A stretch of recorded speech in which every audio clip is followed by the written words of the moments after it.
Take care. Hello guys. Lumayas kami doon sa hospital kadali. Uy, hala, ang laki na. Dito kami ngayon sa garden guys. Manguha lang ako ng kangkong. Hala, ang lalaki na. Look! Look! I told to Natalie if she can, next week she can cut that. Look, the rucola! Araguela guys. Nakita nyo last na video. Kunin ko yan, dalhin ko yan. Oho, nagbuho-buho ang mga kangkong. Hindi naman sila masyado, ano guys. Look at the spinach. This is spinach. Look. Not nice to plant. Hindi makita ang spinach guys. Daming damo. Ikat ko yung rucola. Rucola and kangkong. Ang petersili, iwan ko yung para kay Natalie. Kasi petersili lang nakain niya. Ayaw niya sa rucola. Sa kangkong di pa siya daw nakatry. So, hindi pa siya nakatry. Hindi pa siya nakakain yan. Hindi kasi pinatikman sa kanya yung adobo. This is Natalie, eat already kangkong, no? Yeah? Still very wet here.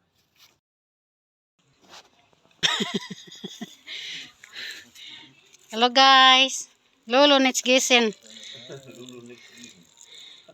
Lolo needs gising. 2 Wochen needs gising.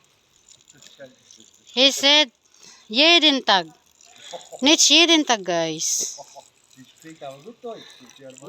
Nicht jeden Tag.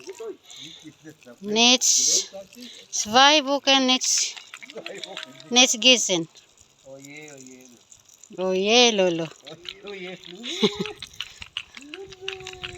Ayan, nagbilis-bilis ko siya guys linisin para makita nyo ang spinach. Kawawa ang kangkong guys, oh. Harvest ko lahat. Pinugutan ko lahat. Yan, isang plastic.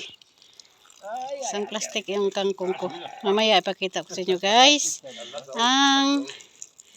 Kung gaano kadami, sobrang dami guys. Isang lang yan, 2 lang yan, pero ang dami. Makaluto lang kasi ako doon guys sa ospital. Kasi may sarili kaming kwarto. Sariling kusina. Parang hotel na guys. Pero sa therapy room ni baby, bawal talaga doon. Yan. Whole day kami doon sa therapy room ni baby. Pagkagabi doon na kami sa room. Kasi hindi naman si baby disabled guys. Thank you Jesus. Si baby hindi special child guys. Premature lang siya. Thank you Lord, hindi siya special child. Hindi siya special child. Salamat sa Diyos. Ano lang si baby guys. Therapy food siya. Tinatherapy siya walking. At least marunong naman siya maglakad guys. Wala siyang diferensya sa paglalakad. Wala siyang diferensya sa pagsalita. Wala siyang diferensya sa kanyang paningin guys. Okay naman paningin niya. Minsan makikita nyo guys, nakaduling ang kanyang mata sa gamot yan. Sobrang latapang ng kanyang gamot. Kaya ma-realign lang yan. Kasi may eye doctor si baby na nag-follow up. Sa December, malalaman pa yan kung si baby ay lagyan ng eyeglasses para pang realign sa mata. So, tingnan natin sa December. Kasi hindi ko na siya masyado nakita na nagduling-duling guys. Medyo okay na kanyang mata. Kasi tinigilan ko na rin siya sa cellphone at saka sa TV. Ako na-off ang TV. Na-off ang tubig. Hindi naman masyado guys, dry na dry.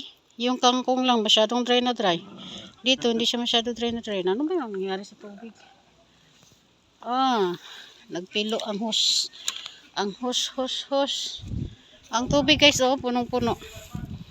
Punong-puno. Tapos namin ito guys, naglinis na rin ako sa bahay. Hindi naman madubi si Peter. Malinis naman ang bahay. Tapos nito, diretso kami sa therapy hospital. Dali namin yan ang picnic park, picnic carpet. Kasi maganda doon mag-picnic. Malapad yung space. Ito ang spinach and gerger yan guys, gerger. Gerger. Rucola.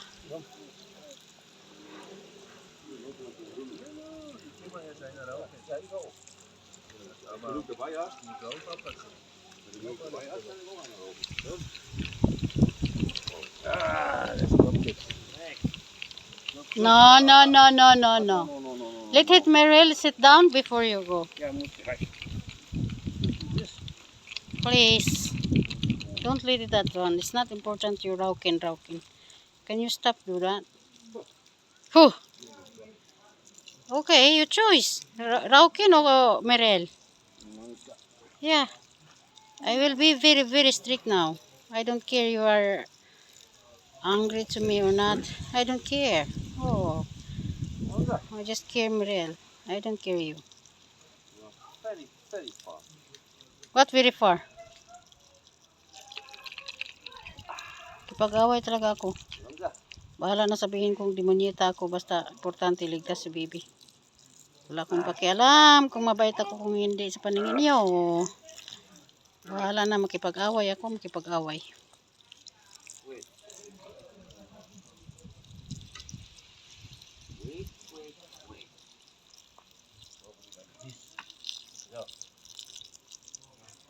Tigas ng ulo mo, sinabihan na magtigil na. Nag-beep-beep ka nga, pero para addict din sa beep.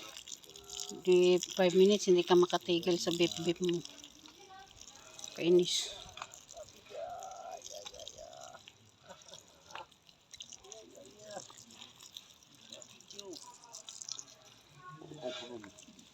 Hangga.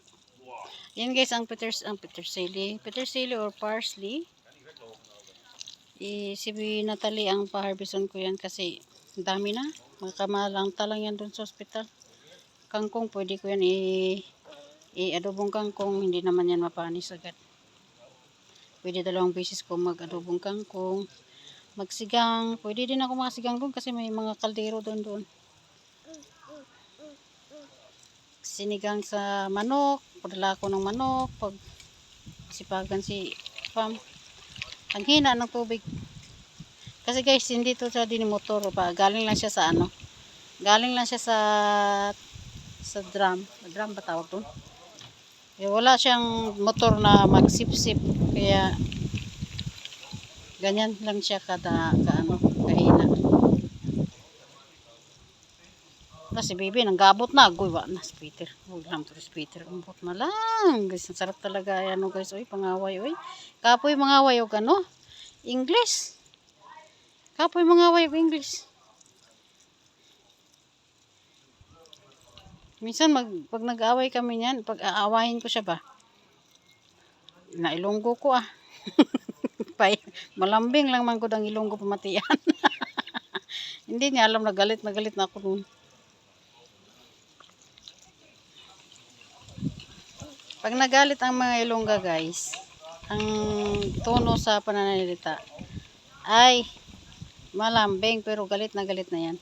Pero pag Bisaya na guys ang aking aking salita na magalit. Lalo na kung Tagalog, talagang lumalabas talaga ang pagka ko Pagka maldita maray na sa pagka maldita.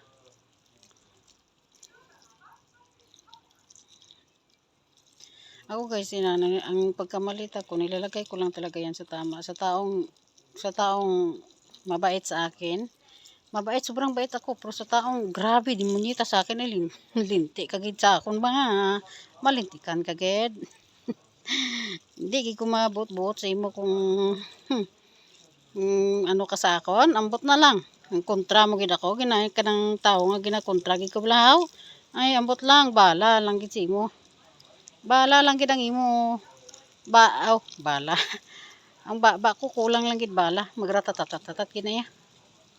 Tas binagit Tagalog ang akong pagalit guys. Grabe ginasinggit kay high blood nga daan ko. Hindi ko gid mapungga ng akong baba guys. Kay hindi ko gid mapungga ng akong kagalingon no kay high blood ako no. Makalimutan ko high blood pala ako. Hindi na ako makahinga. Nanginginig na ako niyan. So minsan umiwas-iwas ako no. Kaya tapos na mili ako ng mga kaibigan na i-close ko guys kasi ang hirap magkaibigan ngayon. Ang dami kong ang dami ko na, hindi wala akong kaibigan na naging kaaway. Oy, ano lang siguro, bilang lang, 2, 3. Grabe talaga ang away ko niyan. Pero, baon na yan kaagad sa limot guys. Hindi ko na kaagad yan kilalanin ng tao na yan na kung binigyan ako ng sama ng loob. Yung tao na yan, ibabaon ko kaagad yan. Hindi ko yan kilalahanin na. Kahit na may utang pa sa akin. Diba sabi nila, mahirap kalimutan ang taong nangutang na hindi nagbayad. Oo nga, mahirap nga talaga guys kalimutan yan. Pero ang taong may ano sa akin, masamang dulot sa akin, mabilis ko lang yan kalimutan. Binabaon ko na yan sa limot. Langga! Tingnan nyo guys, oh. Oh, basa. Lumutik, kinasak na sa basa. Ito naman ang tatay. Ito sa lolo, nakipag chismosan. Uy, basa, ginaron siya. O, sige na guys, thank you for watching na kay isang orasa na. Isang orasa.